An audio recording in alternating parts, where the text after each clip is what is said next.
Thank you so much, sir.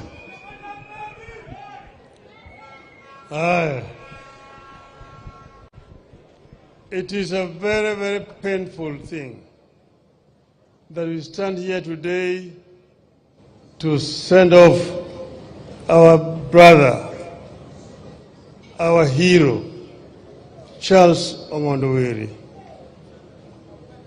Ong'ondo is a great Kenyan by any standards. I've known Ong'ondo now for nearly 20 years, The gentleman here, Omondi Ajode Ntika.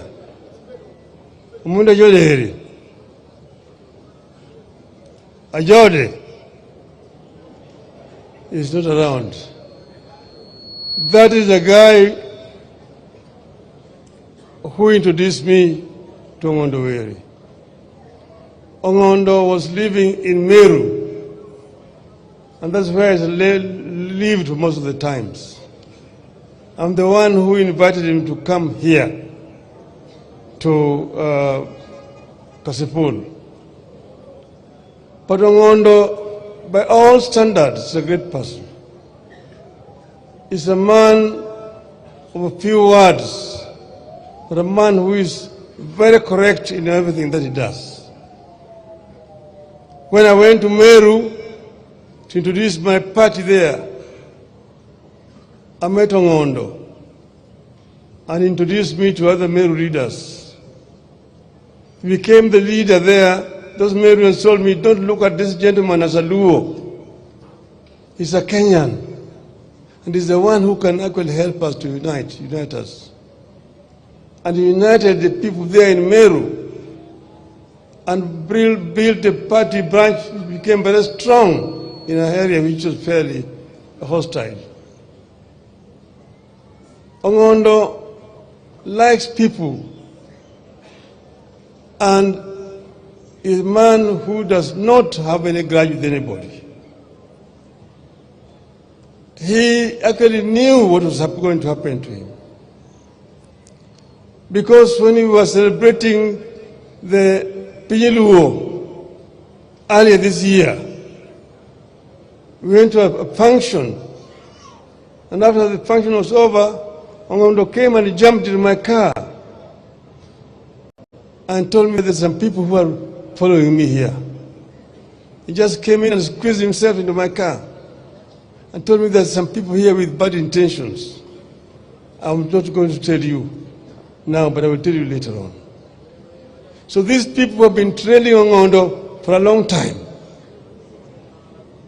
And there were people who are known. Ong'ondo knew them. And I hope that the investigation of the police is going to lead to these people so they can be apprehended. Yes, they've already arrested quite a number. But those are basically agents who have been hired. The authors of this crime must be brought to book. Because you see, Ong'ondo is killed. I get a message, Atuli is the one who called me. Oh, Mheshimiwa, one of your members of parliament has been shot and killed. Which one? The MP for Kasipul. Where? They are around the city mortuary. Some people trailed him and shot him. He's been taken to Nairobi hospital.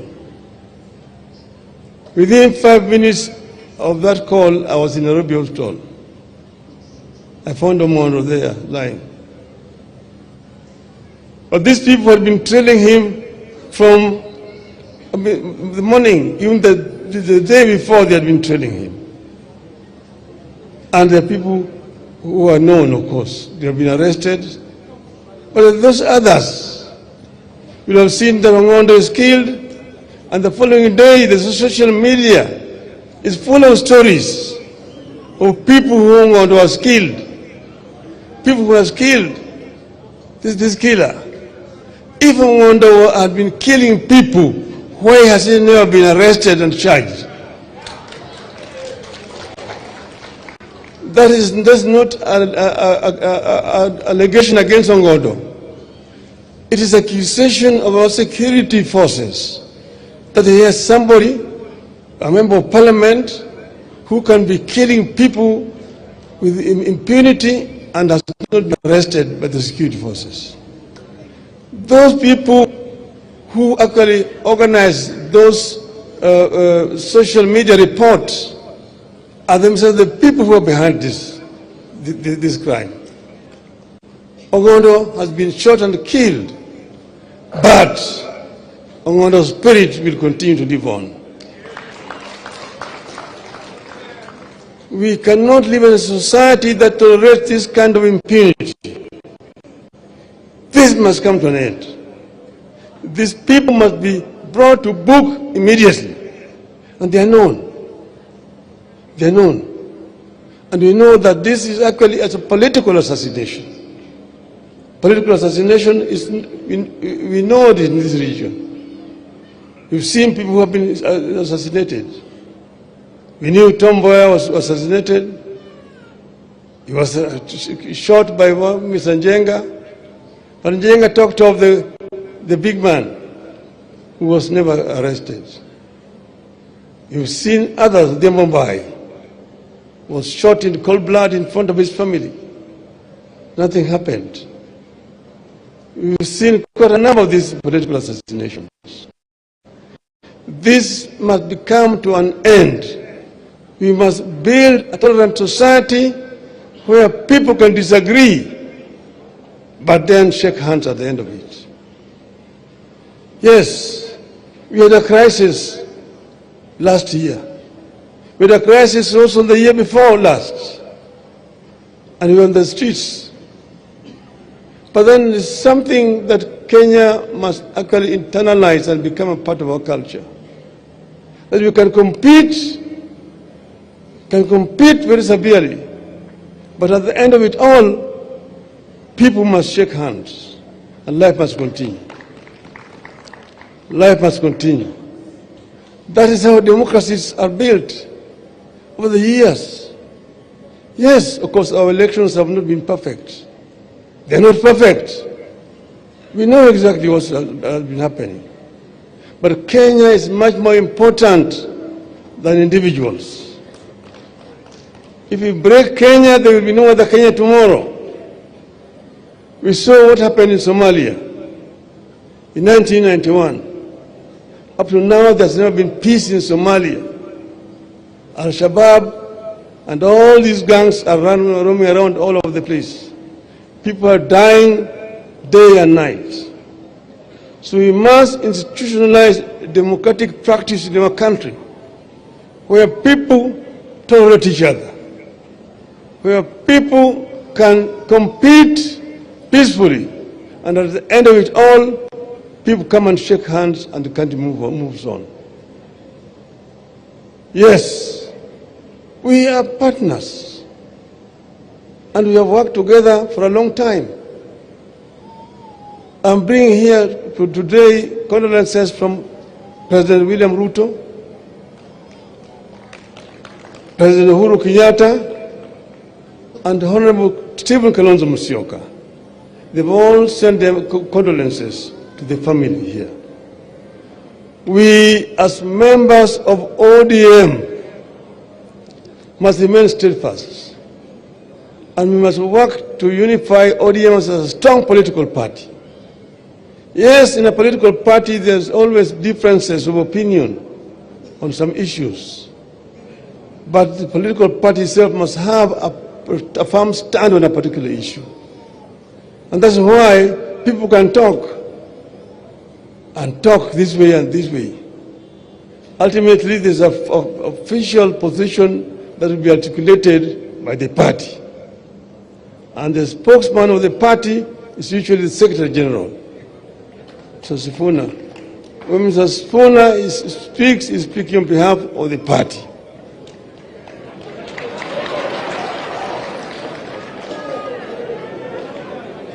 But then, Mr. Sifuna, saa ingine hapana kuwa chungu sana.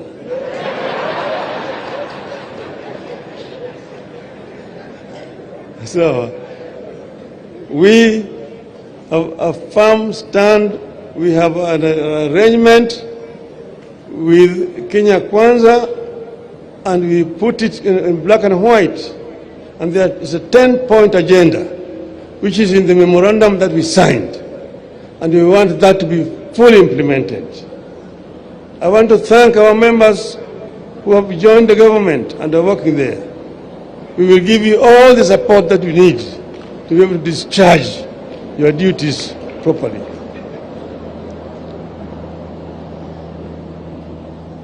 Now, Jethurwa, Jemumbo,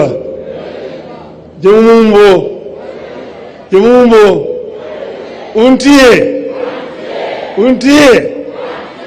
Uchiek, Jogini Ong'ondo,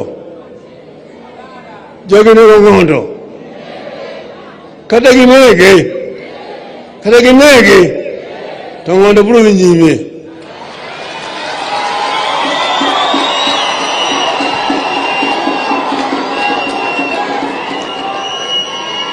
Gitimo anjao nene gise pim Ong'ondo yombugi tugisika kinka gilure Ong'ondo anangegi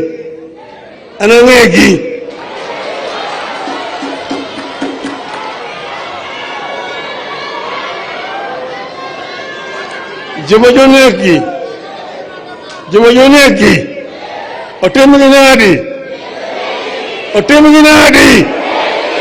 Otemginadi My judgment to you guys. Okobi ni Ong'ondo, Remo Ong'ondo, Chuno Chalo Kamari, Mangama no nege, Toko negi. Jemono Ong'ondo, Otemginadi.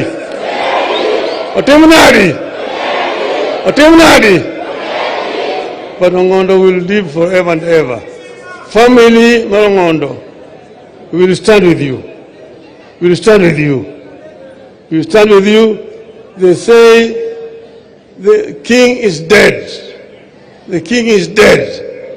Long live the king. Eru Kamano.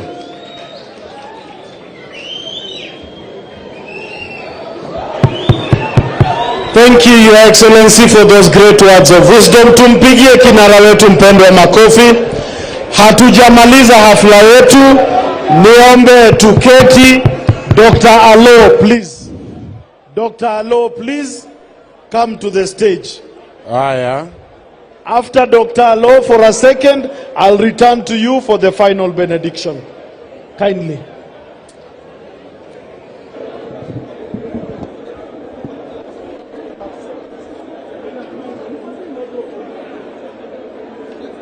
Yeah, Chair. Tunaomba the Prime Minister, tunaomba tafadhali, distinguished guests who have come to condole with us, fellow mourners, ladies and gentlemen, mine is brief to move a vote of thanks, but I want to also say that on behalf of the people of Kasipul, we bring our condolences to the family, and as one who has known Mheshimiwa for 16 years as a friend, I wish to say that we have lost a friend. We want to thank the following people who have stood with us during this trying moment. tusitoke kabla ya mwili Her ijatoka. Excellency Gladys Wanga for standing with us together with her county executive committee members. We want to thank Honorable Were's family for cooperating with us. We want to thank the National Assembly, Please. led by the Speaker. Please. We want to thank the senators.